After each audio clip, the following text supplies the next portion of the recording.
What is up, y'all? Welcome back to my channel. If you're new here, my name is Jane. I'm a NASM Certified Personal Trainer based in New York City. Trying out a new video series today, so if you like this video, please let me know in the comments and I'll definitely make some more videos like this. What I'm gonna do is take you through my process of creating a workout plan for myself. So we're gonna start off with coming up with the goals and things that I want to include in the program, as well as just some other stuff that I like to put in there. And then we'll walk through my plan for this phase of my workout. Quick disclaimer, as you're watching this video, I just wanna put a disclaimer out there that I created this program for me, for my body, for my goals, for my personal roadblocks and things that I wanna focus on. So just keep that in mind as you're going through here. I don't recommend following this program. This is just what I'm doing and I wanna explain why, so that if something connects with you, if something feels like it could work for you as well, then you can take that and add it into your own program. And I'd love to hear more about y'all's fitness journey and what you found useful from this video.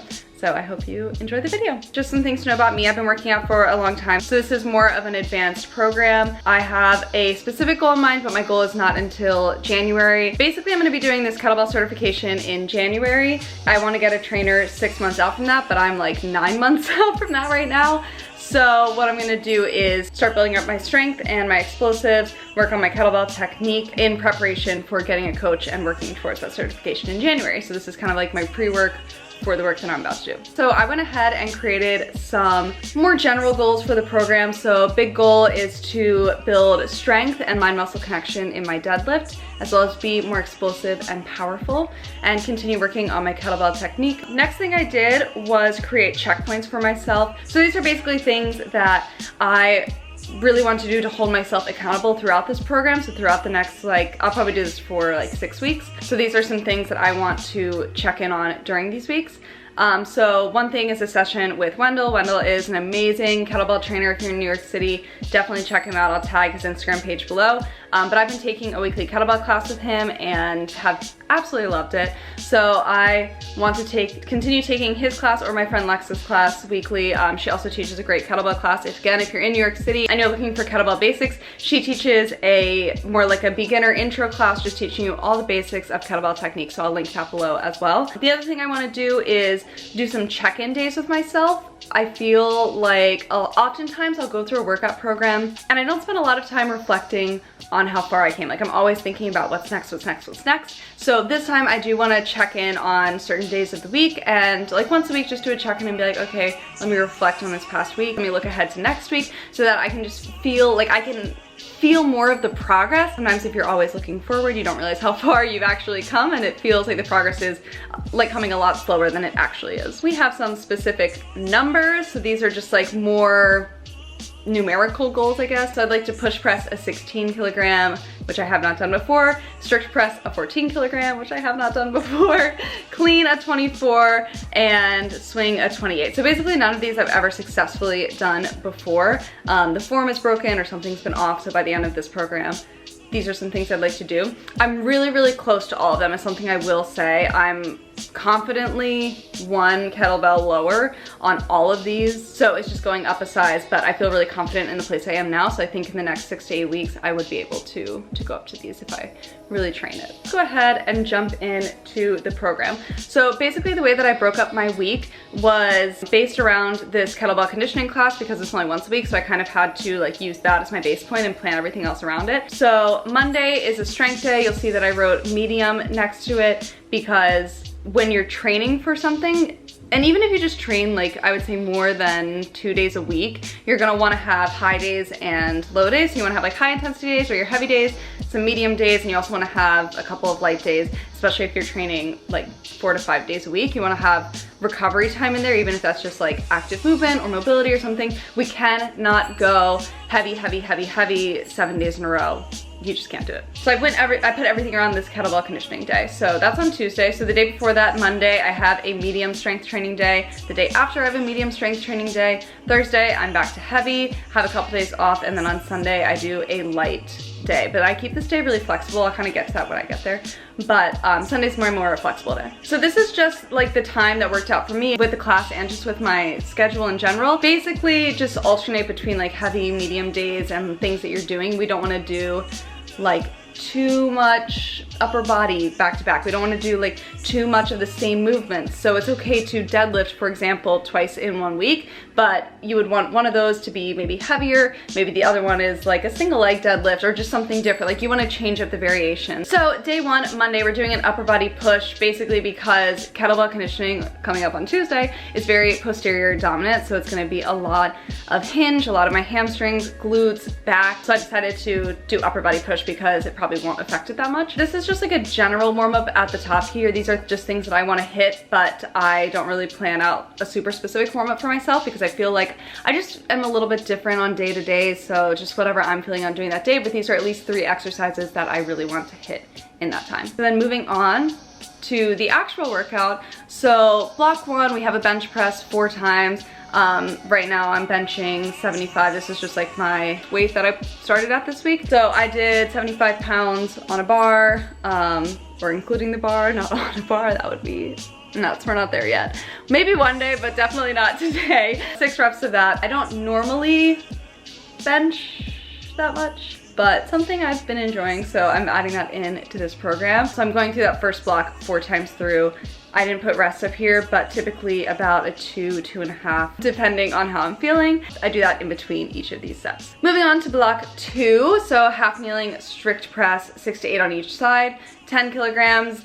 I want to incorporate more of that upper body press, but don't want to go too heavy because this is a medium day. And I was also feeling a little bit weak this week because I'm about to my period. So honestly, just like feeling a little bit low energy. Normally I do a 12 kilogram for that, but because I'm like, you know, just getting into the flow of things and with my cycle and all of that, I just opted for a little bit lighter weights. Like that 10 kilogram on Monday was feeling so heavy and I was on the lower end of those reps. You'll notice that a lot of my programming is very flexible for myself. I have found that that is one of the #1 ways to be consistent and to be consistent with a program, especially if you don't have like a very strict goal, or if you're like far out from a goal, you can have a little bit more flexibility. That was how that ended up.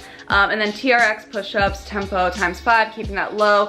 TRX push-ups just require more shoulder stability, more core, so it's not gonna be as like strength focused or as heavy if you're on the floor. So when you're in the TRX, you can be on an incline and it's still really challenging for your shoulder stability and your core, but it's not so heavy. And then we're moving on to block 3, which I'm gonna go through 3 times, and that is a seesaw press. Again, keeping that pretty light. We do those seesaw presses sometimes in my class on Tuesday, so I don't wanna like super overdo it, so I'm just keeping that one light, but I do love that movement. And then I'm pairing that with rotational wall slams, so I get a little bit of power on that day at the end. And then bird dogs is more of an active recovery, so I keep a really short rest on that one, and I'm really just going more for endurance on that. Yeah, that bird dog I kind of use as my rest, and then I probably give myself about like 20-30 seconds before I jump back into the seesaw press. Going through that 3 times, and I don't stretch or anything after my workouts, so that is it. That is day 1. Day 2, I take my class. Day 3, I'm normally very sore. This week, I actually did this one today and can confidently say I was sore. And today's Thursday, so it's been 2 days after my class, but it's been like 2 weeks since I've taken it, so first day back vibes. Knee dominant day, so a low squat, T-spine rotation, frogs, and pogos. So again, these are just like 3 movements that I like to hit before this, but I'm probably gonna do, I will be doing a much longer warm up. I normally warm up for about 10-ish minutes, just depending on the day. And I foam roll before that too, so it probably comes out to be more like 12 to 15 minutes, I would say. That's just a couple of things that I'm gonna hit on that day. Moving on to block 1, you'll notice that it's a really similar structure to the first day that I did. Starting off with a front rack squat, we're doing 6 reps, and I use 2 16 kilograms. I prefer a front rack squat to a barbell back squat. I don't love barbells on my body personally. They just don't feel good in my body. I'm more of a kettlebell gal, and that front rack position just feels really comfortable, and I feel like I can go really heavy in doing that. So that is what I did today. I also love to raise my heels on those. That also just feels more comfortable, and I was like, didn't even venture into trying that for a long time because I felt like raising your heels was a regression, and I have a pretty deep squat anyway, so I just didn't feel like I needed it. But let me tell you, try it. My ladies, try raising your heels in your squats because it opens up your hips. I don't feel any pressure in my knees. I feel like I'm using my quads more. I can access my glutes better. My hips don't feel tight. Like, there's just so many, I found so many amazing benefits from doing that. So I just am saying, like, try it out. See if you like it. You might fall in love. I did. Moving on, we have block 2, which I'm repeating 3 to 4 times. A rear foot elevated split squat. So I just put my back foot up just a little bit, probably like 3 inches off of the floor. I just put it on a plate, worked my way up to Bulgarian split squat, but I want to focus more on going heavier. I phase like in and out of the full Bulgarian split squat, but I feel like a rear foot elevated split squat does a very similar thing, and I just kind of like the way that it feels. So again, I just go back and forth depending on how I'm feeling.